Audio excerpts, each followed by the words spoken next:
Hello दोस्तों।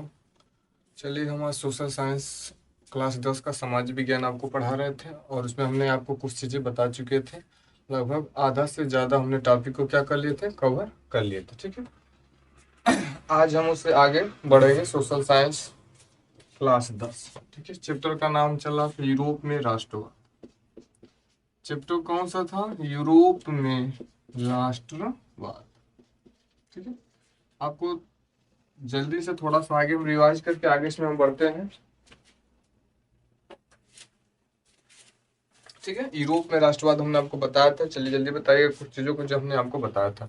हमने आपको बताया था यूरोप में राष्ट्रवाद की शुरुआत किस शताब्दी में हुई थी? 19वीं शताब्दी में हुई थी। ठीक है, यहाँ तक हमने बताया था। अगला चीज़ इसमें बताया था कि एक नेपोलियन कोड के बारे में हमने बताया था। नेपोलियन कोड कब आया था? 1804 ईस्वी में आया था। नेपोलियन कोड में कितने बातों का जिक्र था? 4 बातों का जिक्र था। ठीक है, बताएंगे कौन कौन बातों का जिक्र? विशेषाधिकार की समाप्ति, सामंती विशेषाधिकार को समाप्त किया गया था, सामंती व्यवस्था को अंत किया गया था, भू राजस्व और जागीरदारी शुल्क की बातें इसमें की गई थी। ठीक है, इसके बाद हमने आपको कुछ चीजें इसमें बताया था आगे कि इसके बाद इसमें क्या क्या बातों को रखा गया था। ठीक है, तो हमने आपको इसमें बताया कि कुछ इसमें एक मध्यम वर्ग के बारे में बताया था, कुलीन वर्ग के बारे में बताया था। मध्यम वर्ग का उदय कब हुआ था? 18वीं शताब्दी में। कुलीन वर्ग किसे कहते थे? जो राजा के सगे संबंधी होते थे। एक आध दो प्रश्न और हम आपसे पूछेंगे, उसके बाद हम आगे बढ़ रहे हैं। ठीक है, आप लोग बताइएगा कुछ कि जालवेराइन क्या था? जालवेराइन क्या था? जालवेराइन एक क्या था? शुल्क संघ था। पहले इसमें कितने पैसे लिए जाते थे? तो पहले जालवेराइन में कितने पैसे लिए जाते थे? 30 पैसे। और फिर बाद में वो कब कितने पैसे लिए जाने लगे? 2 पैसे। ठीक है, चलिए आज हम नेक्स्ट आगे हेडिंग बढ़ते हैं, क्रांतियों का युग। यूरोप के राष्ट्रवाद में अगला हेडिंग है क्रांतियों का युग। क्रांतियों का युग। देखिए, इसमें क्रांतियों का युग का मतलब है कि इसमें मुख्य रूप से क्रांति के बारे में बातें हुई थी। क्रांति कब से कब तक चली थी। ठीक है, अब इसमें क्रांति क्रांति शब्द को बताएं। क्रांति का मतलब ही होता है परिवर्तन। ठीक है, उसमें कौन कौन सी क्रांतियां हुई थी उनके बारे में हम क्या करेंगे? जिक्र करेंगे। ठीक है, इसमें एक क्रांति हुई थी ग्रीस में। ये क्रांति हुई थी, इसमें आपको हमने बताया था कि ग्रीस में स्वतंत्रता के लिए संघर्ष। ग्रीस में स्वतंत्रता के लिए संघर्ष। ग्रीस में स्वतंत्रता के लिए संघर्ष कब हुआ था? 1821 देश। देखिए, ग्रीस एक देश है। जब यूरोप में चलो आप राष्ट्रवाद की बातें बारे में बातें चल रही थी, ग्रीस भी एक ऐसा देश है जहाँ पे किसका शासन था? राजाओं का शासन था। तो वहाँ के लोगों ने भी सोचा कि कैसे यहाँ पे राजशाही शासन को समाप्त किया जाए और लोकतंत्रात्मक शासन को लाया जाए। तो ग्रीस ने अपने स्वतंत्रता के लिए संघर्ष कब किया था? 1821 में। कब किया था? 1821 में। ये था। अगला इसमें है आपका कि प्रथम विद्रोह फ्रांस में कब हुआ था? प्रथम विद्रोह फ्रांस में कब हुआ था? तो कब हुआ था? 1830 में। प्रथम विद्रोह फ्रांस में कब हुआ था? 1830 में। कब हुआ था? 1830 में। अगला क्रांति युग एक में हुआ था कुस्तुनतिया की संधि। कुस्तुनतिया की संधि। कुस्तुनतिया की संधि कब हुआ था? 1832 में। कब हुआ था? 1832 में। ठीक है, ये चीजें हैं आपका क्रांतियों के में। 3 क्रांति के इसमें बारे में बताया गया। पहला क्रांति आपको बताया गया कि पहला क्रम से न जाए, एक क्रम फर्स्ट है, क्रम सेकेंड है, क्रम थर्ड है। क्रम से मतलब नहीं है, आपको दे दे क्रांतियों की के बारे में बताइए। तो इसमें मुख्य रूप से 3 क्रांतियां हुई थी। पहला क्रांति किसके लिए हुआ था? ग्रीस के लोगों ने अपने स्वतंत्रता के लिए संघर्ष किया था कि हमारा देश राजशाही शासन से मुक्त हो जाए। तो कब स्वतंत्रता के लिए संघर्ष इसने शुरू किया था? तो कब हुआ था? 1821 ईस्वी में। कब हुआ था? 1821 ईस्वी में। प्रथम विद्रोह फ्रांस में। फ्रांस में जो प्रथम विद्रोह हुआ था वो कब हुआ था? 1830 में। विद्रोह हमने बताया था, हमने शुरुआत में ही बताया था कि आंदोलन क्या होता है? जिसमें बिना खाए पिए हम क्या करने लगे? विरोध कर रहे हो, क्या कहलाएगा? आंदोलन। ठीक है, खाने पीने का मतलब ये नहीं सोचिएगा थोड़ा सा सेब वो खा ले तो फल में आता है। तो फल से मतलब नहीं, कुछ भी नहीं खाना, बिना खैले पीले एकदम रह के। ठीक है, अन्न जल ग्रहण नहीं करना। अन्न का मतलब खाना, दाल भात रोटी चोखा तरकारी, क्या कहलाएगा? अन्न। और जल का मतलब पानी। ठीक, कुछ भी नहीं करना। तो प्रथम विद्रोह कब हुआ था? 1830 में। प्रथम विद्रोह कब हुआ था? 1830 में। कहाँ हुआ था? फ्रांस में। अगला कुस्तुनतिया देश में। वहां पे संधि हुई थी कि कुस्तुनतिया देश के लोगों ने सोचा कि हमें जीतने के लिए सभी समाज के वर्गों को एक साथ जब मिलाकर राजा का विरोध करेंगे तभी भी हमारा देश क्या होगा, स्वतंत्र होगा। तो कुस्तुंतिया की संधि हुई थी 1832 में। कब हुई थी, 1832 में। तीनों एकदम क्रांतियां आपको याद हो गया होगा, पूछे एक बार देख लीजिए, ठीक है, कोई ताकिएगा नहीं बोर्ड में। प्रथम विद्रोह फ्रांस में 1830, प्रथम विद्रोह फ्रांस में 1830। ग्रीस में स्वतंत्रता संघर्ष कब हुआ था, 1821 में। कब हुआ था, 1821 में। कब हुआ था, 1821 में। कुस्तुंतिया की संधि कब हुई थी, 1832 में। कुस्तुंतिया की संधि 1832 ईस्वी में हुई थी। चलिए अब हम आगे बढ़ते हैं, आइएगा अब अगला टॉपिक।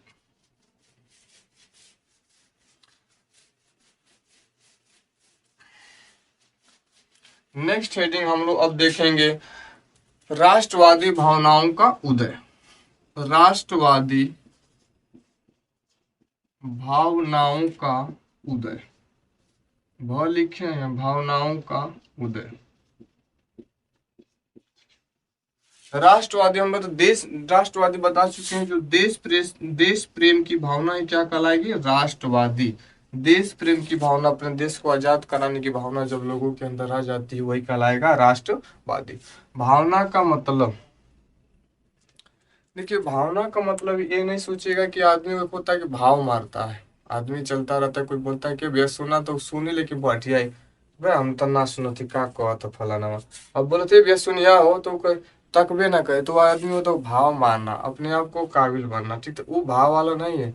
भावनाओं का मतलब आदमी के अंदर की फीलिंग्स, कि आप हमारी बातों को समझ पा रहे हैं, हमारी भावनाओं को समझ पा रहे हैं कि नहीं, ठीक है।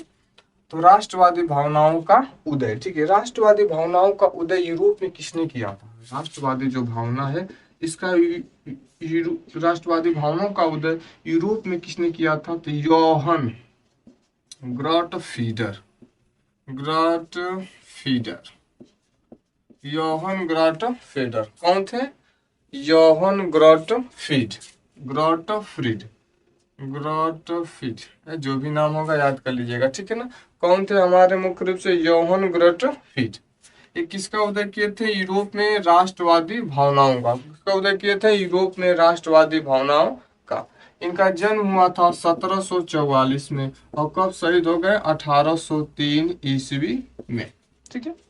देखिए राष्ट्रवादी भावनाओं का उदय कैसे करेंगे, कैसे लोगों के मन में भावनाएं देंगे कि लोग अपने देश के लिए आजाद कराने के लिए लोग सभी क्या करें, संघर्ष करें, अपने देश में शासन को समाप्त करें, जो अराजकता का शासन है। अराजकता का तात्पर्य यह है कि जो शासन सही ढंग से नहीं चला, लोगों पे अत्याचार किया जा रहा है, उस शासन को हम क्या कर दें, समाप्त कर दें, ठीक है। तो कोई जरूरी नहीं है कि आपके देश में अगर सैनिक है तो वही देश की सेवा करते हैं। देश की सेवा मात्र सैनिक ही नहीं करते, आप देश की सेवा घर से भी कर सकते हैं। एक अध्यापक पढ़ाता है तो बच्चों को पढ़ाना भी क्या, एक सेवा। आपको पढ़ाया जाए कि आप अच्छे से पढ़ के अच्छी नौकरियां पा जाए, आप भी कहीं पोस्ट पे जाए तो क्या करें, सेवा करें। माँ बाप भी देश की सेवा करते हैं। माँ सुबह 4 बजे हम लोग सोए रहते हैं, तो 4 बजे ही जगकर अपना क्या करती है, बर्तन को धोना, खाना बनाना, बच्चों को ड्रेस का चाहना, फिर उनको तैयार करना, टिफिन देना, फिर विद्यालय जाना, यह भी एक प्रकार की देश की क्या है, सेवा है। क्या है, देश की सेवा।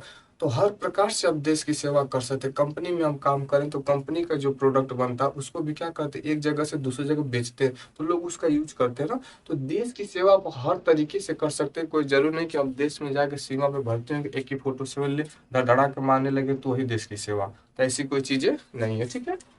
तो इसी प्रकार से राष्ट्रवादी भावनाओं का उदय किसने किया था, योहन ग्रॉटफ्रीडर। सबसे पहले कहाँ पे हुआ था, इस कहाँ, यूरोप में राष्ट्रवादी भावना का उदय किसने किया, योहन ग्रॉटफ्रीडर। कब इनका जन्म, 1744, मर गए 1803। इन्होंने कहा कि राष्ट्रवादी भावनाओं का उदय बस देश में जो सैनिक है वही नहीं करते हैं, बल्कि आप गीत के माध्यम से भी कर सकते हैं। गीत के माध्यम से गीत गाइए, संगीत गाइए, लोक कथाओं के माध्यम से, लोक कथाओं के माध्यम से, कहानियों के माध्यम से, चित्रकारी के माध्यम से, चित्रकारी के माध्यम से आदि द्वारा हम क्या कर सकते हैं, राष्ट्रवादी भावना का उदय कर सकते हैं। राष्ट्रवादी भावनाओं का उदय कर सकते हैं, ये चीजें थे, ठीक है।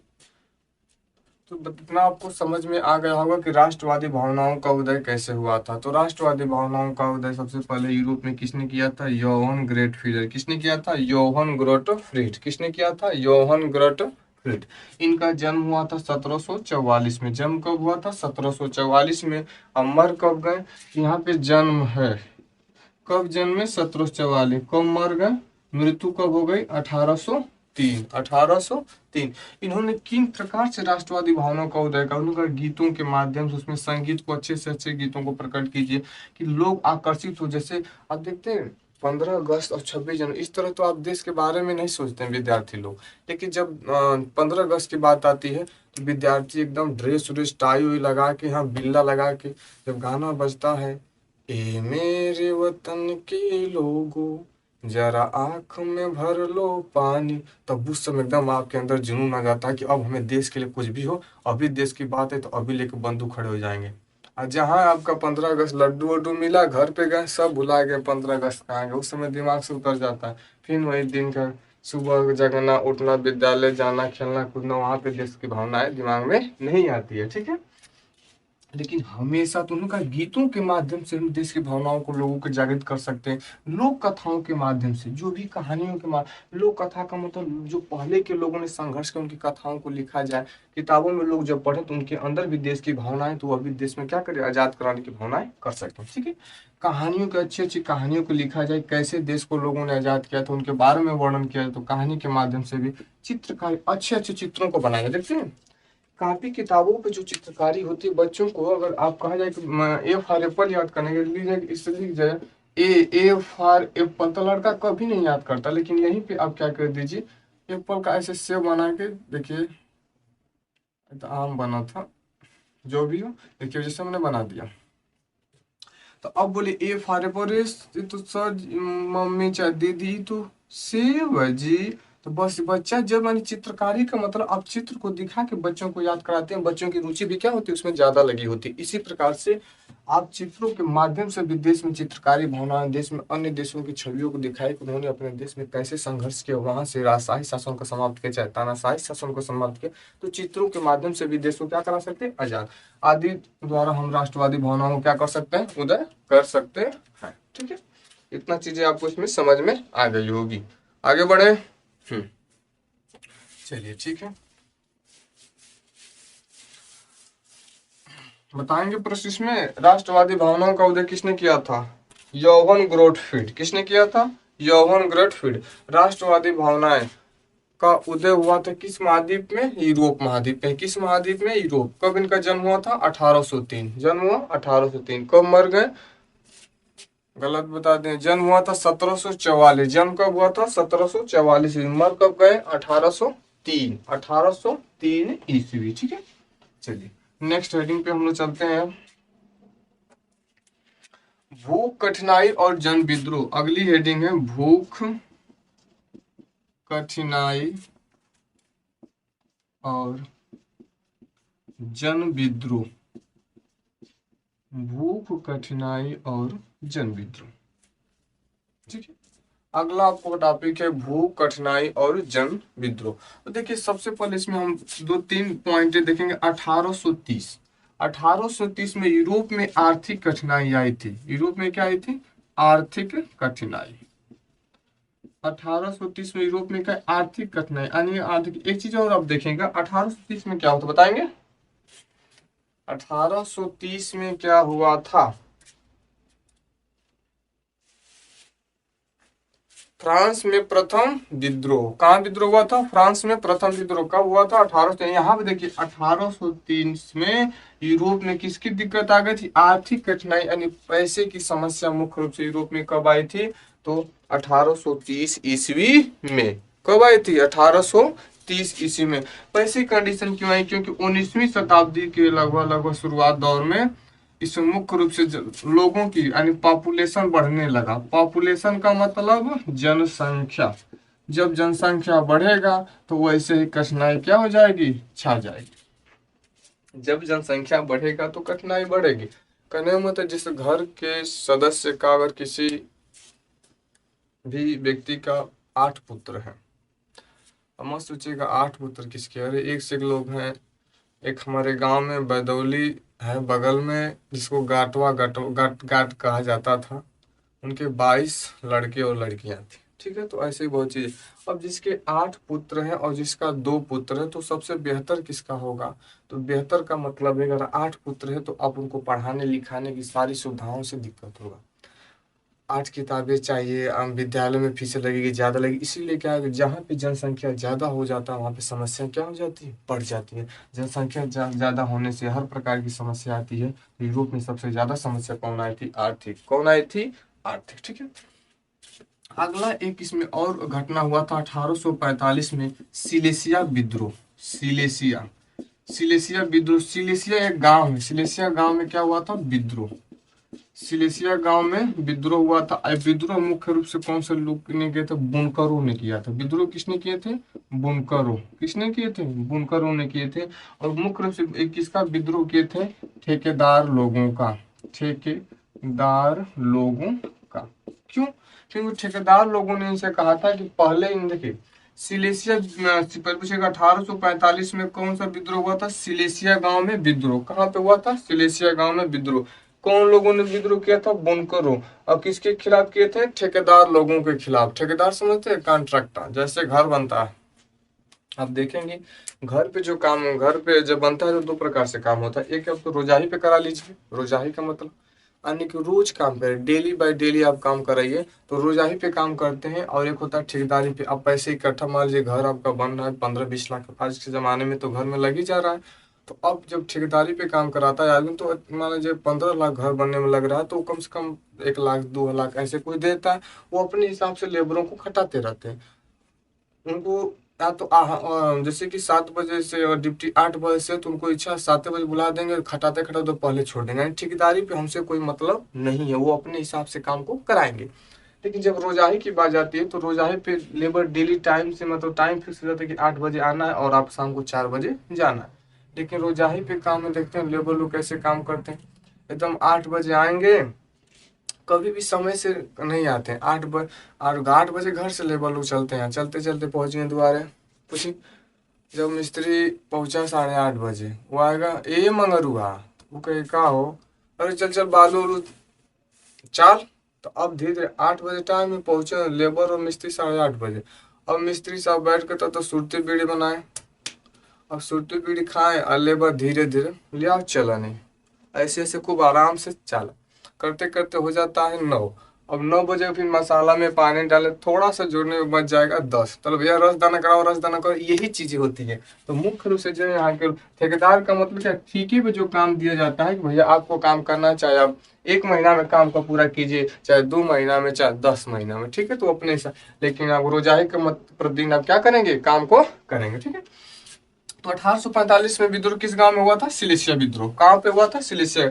किसने किया था? बुनकरों ने किया था। किसके खिलाफ किए थे? ठेकेदारों के खिलाफ। बुनकर क्या थे? बुनकर क्या थे? मुख्य रूप से बुनाई का काम करते थे ठेकेदारों के खिलाफ। क्योंकि बुनकरों को पहले कहा गया, पहले जो कच्चे माल थे, कच्चे माल में उनको पैसा कहा गया, और कच्चा माल को बेचेंगे तो उनको कुछ पैसे फिक्स कर देगा, इतना पैसा आपको दिया जाएगा। लेकिन जब माल पक्का, पक्का का मतलब माल जब तैयार हो गया, माल तैयार हो गया, तो जितना रुपया उनको कहे तो उतना रुपया पैसा देने के लिए उन्होंने क्या कर दिया? इनकार कर दिया। पैसा देने के लिए क्या कर दिया? इनकार कर दिया। ठीक है। यह विद्रोह मुख्य रूप से कब हुआ था? 4 जून। 4 जून 1845। 4 जून 1845। 4 जून 1845 में कब बजे हुआ था? दोपहर को 4 जून 1845 में, 4 जून 1845 को क्या हुआ था? विद्रोह हुआ था दोपहर के 2 बजे। दोपहर को 2 बजे। 2 बजे का मतलब कब? सोचिए, कोई रात को विद्रोह करेगा? रात को सब सोए रहते हैं, एकदम खुड़ांग मारते रहेंगे। ठीक है। तो विद्रोह कब किया गया जगह? दोपहर के 2 बजे लोगों ने किया था। ठीक है। इतना चीजें आपको मुख्य रूप से विद्रोह हुआ था वेतन की मांग के लिए। मैंने पहले बताया वेतन की मांग, क्योंकि पहले आपने कहा था कितने पैसे देंगे, लेकिन पैसे फिर उन्होंने क्या करने लगा? कमी करने लगा। इसलिए लोगों ने क्या कर दिया? विद्रोह कर दिया। ठीक है। इतना चीज आपको समझ में आ गया। भूख, कठिनाई और जन विद्रोह। ठीक है। एक चीज और इसमें लास्ट टॉपिक आपको बचा है। 1845 में के बाद 1848 में क्या हुआ था? ऊपर ही लिख दे रहे 1848। इसके बाद यहाँ से है बाबू, ऐसे वो मिटा दे रहे 1848। 1848 में मुख्य रूप से क्या आई थी? भोजन की कमी। भोजन की कमी 1848 में भोजन की कमी आई थी। और जो जनता थी, पेरिस की जो जनता थी, पेरिस जो कहाँ पड़ेगा? फ्रांस। ये जनता कहाँ आ गई? सड़कों पर। कहाँ पे आ गई? सड़कों पर। और मुख्य रूप से किसको भगाने का प्रयास किया गया? फिलिप।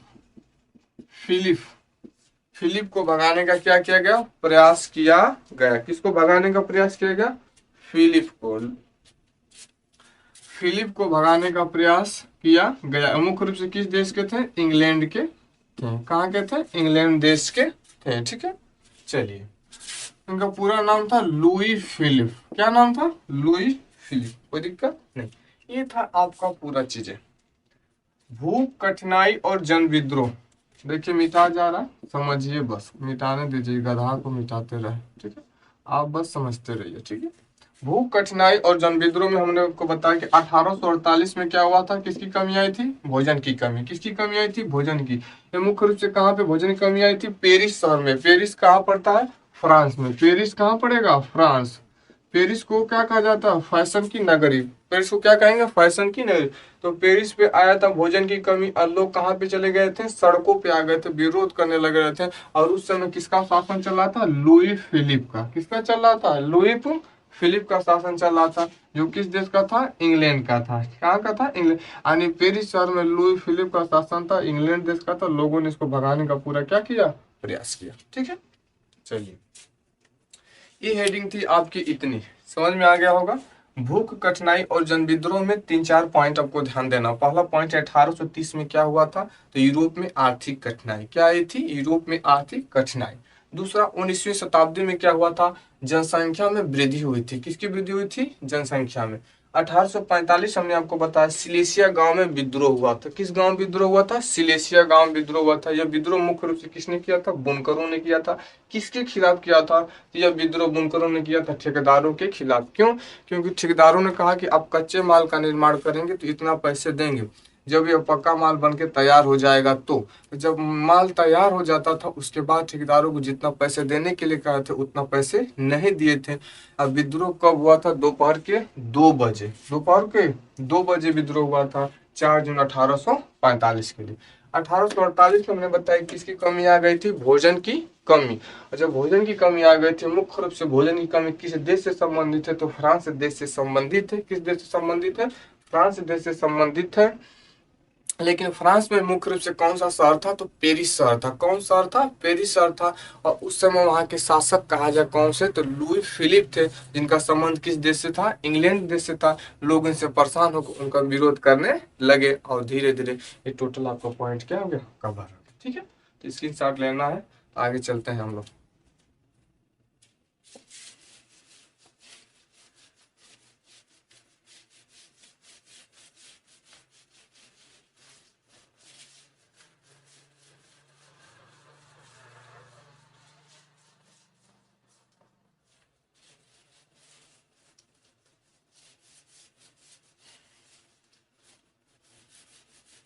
चलिए अगला हेडिंग हम देखते हैं, उदारवादियों की क्रांति। उदारवादियों की क्रांति।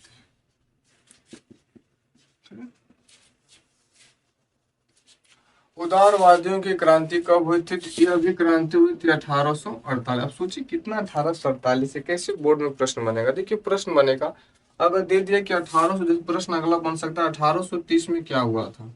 तो अगर आपको लघुत्तरी दी, अगर अति लघुत्तरी, तो 1800 में लिखते प्रथम फ्रांस में विद्रोह हुआ था, और 1830 में क्या थी? आर्थिक कठिनाई आई थी। दोनों लिख सकते हैं। ठीक है, इसमें कहीं संशय नहीं है।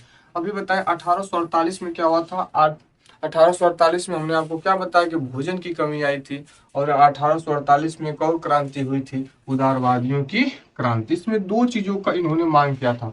आप बताइए कि उदारवादी किसे कहते हैं, तब हम आगे बढ़ेंगे। जल्दी बताइए, उदारवादी किसे कहते हैं?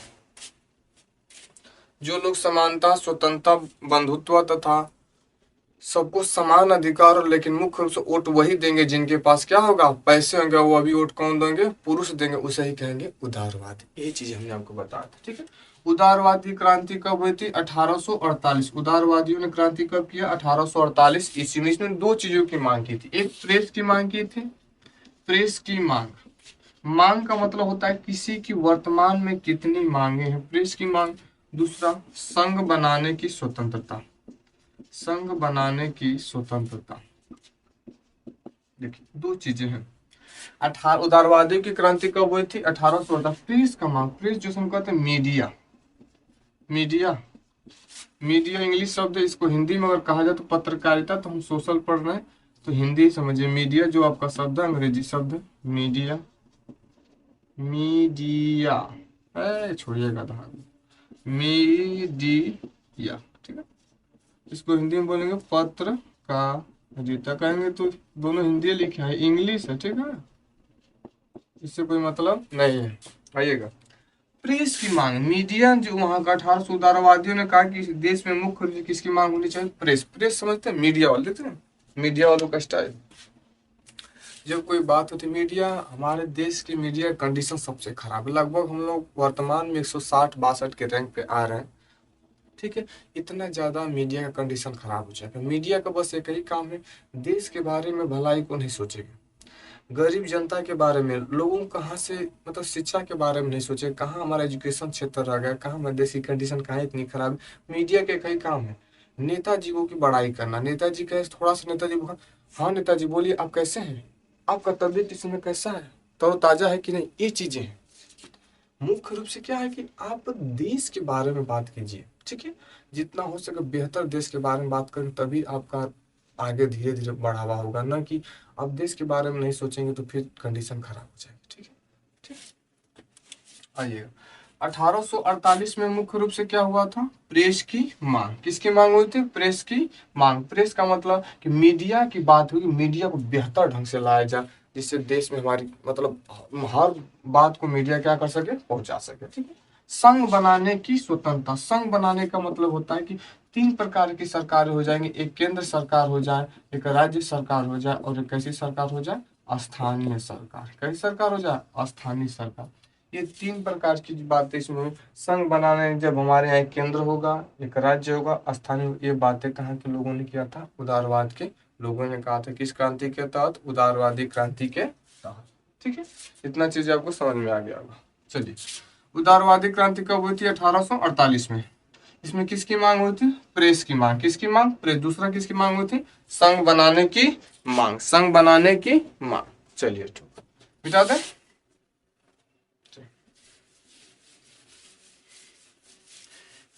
एक इसमें और नोट में पॉइंट आप बना लीजिएगा, इम्पोर्टेंट। मई क्रांति कब हुई थी, नोट में पॉइंट, मई क्रांति, वन लाइनर ही पूछता है, मई क्रांति कब हुई थी। तो मई क्रांति हुई थी 18 मई 1848 को, 18 मई 1848 को, 18 मई 1848 को, ठीक है। ये लोगों, इस मई क्रांति के जो निर्वाचित सदस्य थे, इस क्रांति के तहत जो चुनाव हुआ तो उसके निर्वाचित सदस्य क्या चाहते थे कि जो निर्वाचित सदस्य जो वोट लड़े थे, उनका मुख्य रहा कि संसद में जो क्या ले सके, स्थान, संसद में स्थान ग्रहण कर सके, स्थान ग्रहण कर सके, ठीक है। मई क्रांति कब हुई, 18 मई 1848 को। इसका मुख्य कारण क्या था, जो निर्वाचित सदस्य थे उस समय जो चुनाव हुआ था, निर्वाचित का जो चुनाव होकर चुने जाते हैं वो क्या कहलाते हैं, निर्वाचित सदस्य। उनका उन चाहते थे कि हमारे संसद में स्थान दिया जाए, लेकिन संसद में स्थान उस समय का जो शासक था वो नहीं देना चाहता था, ठीक है। जैसे शासक अभी बताएं कौन थे, लुई फिलिप, लुई फिलिप शासक जो थे 1848 में। मतलब इसी प्रकार की जो अन्य अन्य जगह कहानी चल रही थी, तो उसमें इनको संसद में स्थान नहीं दिया जाता था, तो लोगों ने इसलिए क्या किया था, विरोध किया था। कब, 18 मई 1848 को। यही क्रांति कहलाने लगी मई क्रांति। कौन सी क्रांति कहलाने लगी, मई क्रांति, ठीक है। चलिए मिटा दें।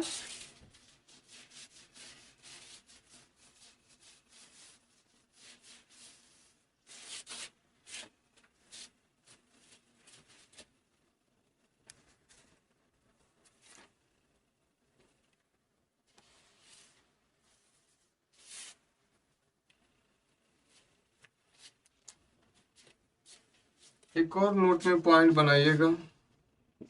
1848 में रूढ़िवादी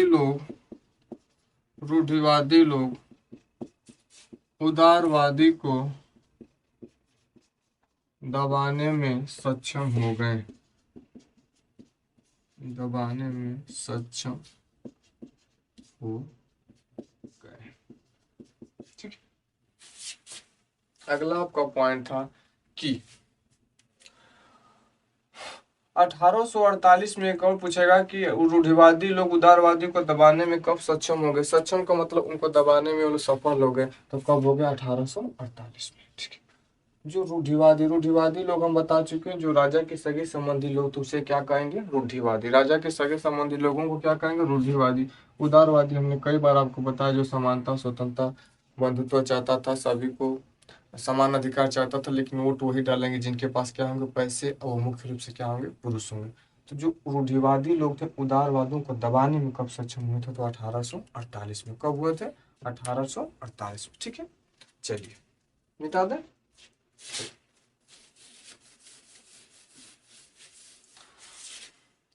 अगला हम टॉपिक देखेंगे अब इसमें का जर्मनी का एकीकरण।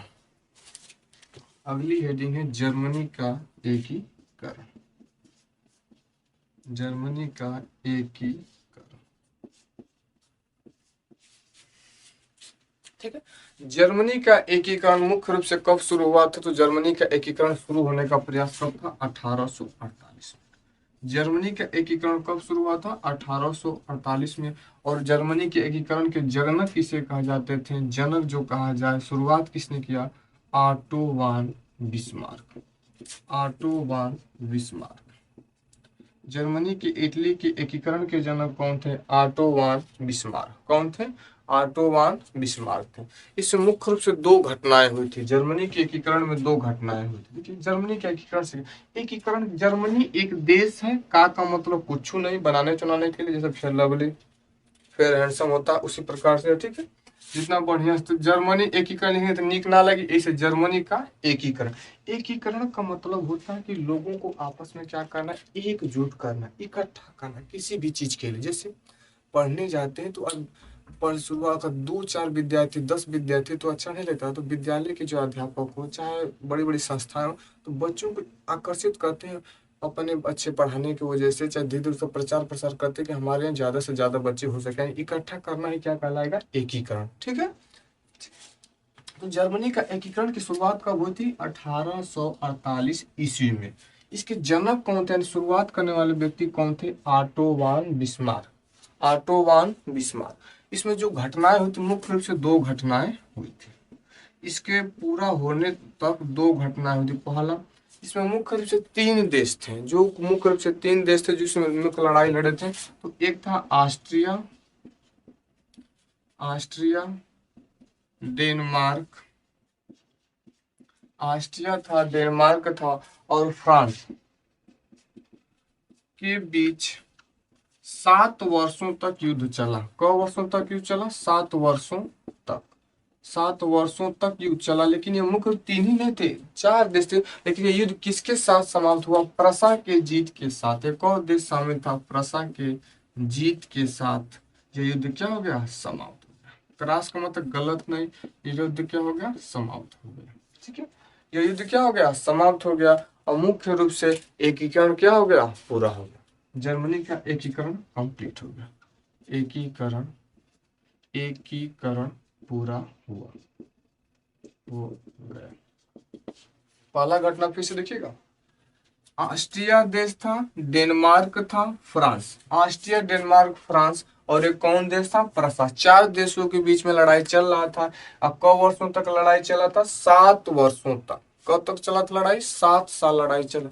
आज तो घर में आदमी एक आध घंटा लड़ाई में कपार उपार फाड़ फूड़ के जेल वेल में एकदम क्या हो जाता है, लोग भर्ती हो जाते हैं, ये घटनाएं हो जाती हैं। ठीक है, ये चीजें हैं। अभी जल्दी में हम लोग के एक जगह जल्दी में झगड़ा, देखिए सबसे पहले जब झगड़ा बड़ी गलत चीज होती है। दो भाई थे संगे, देखिए हम आपको बता रहे हैं, सही बातें हैं, रियल घटना पे आधारित है, सत्य घटना पे आधारित फिल्म। ठीक है, दो व्यक्ति थे, दोनों भाई थे, एक बड़ा भाई एक छोटा भाई, भाई है तो देखो बड़ रहे एक छोट रहे करी, ठीक है। दोनों का शादी हो गया था, दोनों की बीबियाँ थी, पत्नी जिसको कहते हैं, देवी लोग, ठीक है। शादी हो गया था और दोनों भाई एक तरह से कहा जाए तो बालू उतारने का काम करते थे, ट्रक से बालू को लाया जाता था और उतारने का काम करते थे। दोनों भाई जब बालू उतारने गए तो उसमें से जो एक बड़ा भाई था, छोटा भाई, तो बड़ा भाई चला गया घर जहाँ पे बालू उतार गया। हम किसी स्थान का नहीं बताएंगे नाम, इस स्थान का मतलब हम लोग गांव घर से बहुत ज़्यादा दूर की घटना नहीं, 10-12 किलोमीटर की बात है। दोनों भाई में से बड़ा भाई घर पे चला गया खाने के लिए और छोटा भाई बालू उतारने लगा, ठीक है। बालू कैसे, जैसे ट्रक से बालू उतरता था, बालू उतरने पे उसको भरा जाता था ट्रैक्टर में, ट्रैक्टर के बाद बालू को जाके गिराया जाता था। बालू, अब देखिए बालू गिराने लगे, बालू पूरा गिरने के बाद जब बड़ा भाई आया तो एक ट्रैक्टर का जैसे 4 हिस्सा था, जैसे कि इसमें आप देखते हैं ट्रैक्टर कैसे टाली है, टाली जैसा भी, 1 2 3, 1 2 3 4 हिस्सा, लगभग 3 हिस्सा। जो ये वाला हिस्सा है, छोटा भाई पूरा बालू उतार लिया तो एक हिस्सा खाली था, तब तक बड़ा भाई आया और फिर इसमें बालू क्या कर इस और एक हिस्से को बालू उतारने लगा कौन, बड़ा भाई।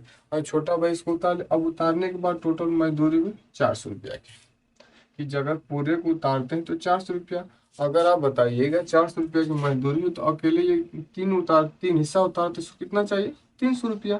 और ये को उतार तो कर पे चाहिए 100, कौन ही भवा के, बड़ा भाई को। आयु कौन था, छोटा। बड़ा भाई अब इससे झगड़ा करने लगे, हम तो आधे उतर लिया, उतरले रहे खाली वो कहो था कि हम बराबर ले, ये कहे कि हम ना दे। देखिए 100 रुपये के चक्कर में, ठीक है। अब इससे कहा कि नहीं देंगे, ई कहते काहे ना देबे। आपस में झगड़ा चलने लगा। अब इसी के बीच में बड़ा भाई क्या किया, छोटे भाई को उलट पलट के मारने लगा, यानी पटक के मार दिया। तब तक उन लोग का झगड़ा चला था, बगल में एक घर था। तब तक ये छोटका भावा का पत्नी देवी देवी जी आई और इस बड़े भाई को जो मार रहा था, खांची उची ली थी गोबर बीगे वाली, कपार पर खचिया उठा के बड़का बाबा के मार दी, ठीक है। जब बड़का बाबा के मार दी, अब बड़के भाई अब भसुर है, का उसकी पत्नी लगेगी जो भी आऊ माऊ लगे, ये भसुर को अपने मार दी एक खांचे। भसुर गुस्सा में आ गया, कैसे तुम मुझे मार दियो, पुष्पराज को कभी झुकेगा, तो पुष्पराज कभी झुकेगा नहीं। अब ये क्या कि गुस्सा में आया और इसकी पत्नी को घींच के मारा, एक थप्पड़ आया, ऐसा तेज मारा कि बेचारी जाके नीचे पत्थर था वहीं पे गिर गई। और गिरने के बाद वो तुरंत क्या हो गई, मर गई, चली गई। बताइए, एक थप्पड़ मारने में मर गई। अब देखिए मारने के बाद तुरंत अब पुलिस आया, आइन के ले जाके जेल खटाओ थी। यही चीजें 100 रुपये के लिए, ये बड़ी चीजें। निर्मम में आदमी को 100 200 पैसे के लिए आपसी व्यवहार खराब नहीं करना चाहिए, लेकिन आदमी भूल जाता है उस समय मानवता क्या चीज है। तो इतनी बड़ी घटना हो गई इनके साथ, ठीक है। चलिए, तो ये जिस चल रहा था, लड़ाई चल रही थी, लड़ाई कब समाप्त होगी, हम कहाँ से कहाँ लड़ाई पे चले गए, ठीक है। तो आज बताए थे ऑस्ट्रिया, डेनमार्क और फ्रांस और किसके बीच लड़ाई चली थी, प्रसा के बीच लड़ाई चली थी। कई वर्षों तक चली थी, 7 वर्षों तक, ठीक है। ये लड़ाई किसके जीत के साथ समाप्त हुई थी, प्रसा की जीत के साथ समाप्त होगी। और एकीकरण की प्रक्रिया भी क्या हो गई, पूरी होगी। एकीकरण की प्रक्रिया क्या हो गई, पूरी हो गई। अब एकीकरण की प्रक्रिया पूरी होगी तो भैया पूरी होगी तो इसकी अध्यक्षता कौन कर रहा था, तो इसकी अध्यक्षता कर रहा था एकीकरण के लिए कोई, हम लोग बैठे हुए थे कि तो लड़ाई कंप्लीट होगी, अब बैठक होगी कैसे एकीकरण बेहतर ढंग से यहाँ के लोग मिलजुल कर रहेंगे। तो इसकी अध्यक्षता, इसकी बैठक हुई 18 जनवरी 1871 को। विलियम प्रथम, इसकी बैठक किसने किया था, विलियम प्रथम की अध्यक्षता में इसकी क्या हुई थी बैठक। विलियम प्रथम, इसे गधाए कुछ और आगे नाम था, काइजर विलियम प्रथम की अध्यक्षता में क्या हुई, बैठक हुई। और जर्मन राज्य को क्या कर देगा, एक यानी जर्मन को एक राज्य घोषित कर दिया, एक देश घोषित कर दिया गया, ठीक है, देश घोषित कर दिया गया, ठीक है। काइजर विलियम प्रथम ने एक क्या किया, जर्मन देश को एक देश घोषित कर दिया, जर्मन को एक साम्राज्य घोषित कर दिया, ठीक है। ये टोटल थी जर्मनी का एकीकरण, आपको समझ में आ गया होगा। चलिए एक बार फिर से बता दें, जर्मनी का एकीकरण कब हुआ, शुरू हुआ था 1848 ईस्वी में। कब, 1848 में। शुरुआत में जब शुरू हुआ था तो इसके जनक कौन थे, लोगों को एकत्रित करने का काम किसने किया था, ऑटो वान बिस्मार्क, ठीक है। इसमें दो घटनाएं हुई थी जर्मनी की एकीकरण के समय। पहला ऑस्ट्रिया देश था, डेनमार्क देश था और फ्रांस था, और एक और देश था जिसका नाम था प्रसा। इनके बीच क साल लड़ाई चलो 7 वर्ष तक। क साल लड़ाई चलो 7 वर्ष तक। और यह लड़ाई किसके जीत के साथ समाप्त हो गई? जैसे लड़ाई होती है दो गुट में, तो एक के ना जीते, दोनों किस जीते से तो बराबरी हो जीती। तो किसके साथ लड़ाई जीत गई? प्रसा ने इस युद्ध को जीत लिया, और इस तरह से धीरे धीरे जर्मनी का एकीकरण क्या हो गया? पूरा हो गया। दूसरा चीज, अब तो एकीकरण पूरा हो गया, तो इसमें बैठक हो, तो इसमें बैठक करने का काम किया था काइजर विलियम प्रथम। कौन? काइजर विलियम प्रथम।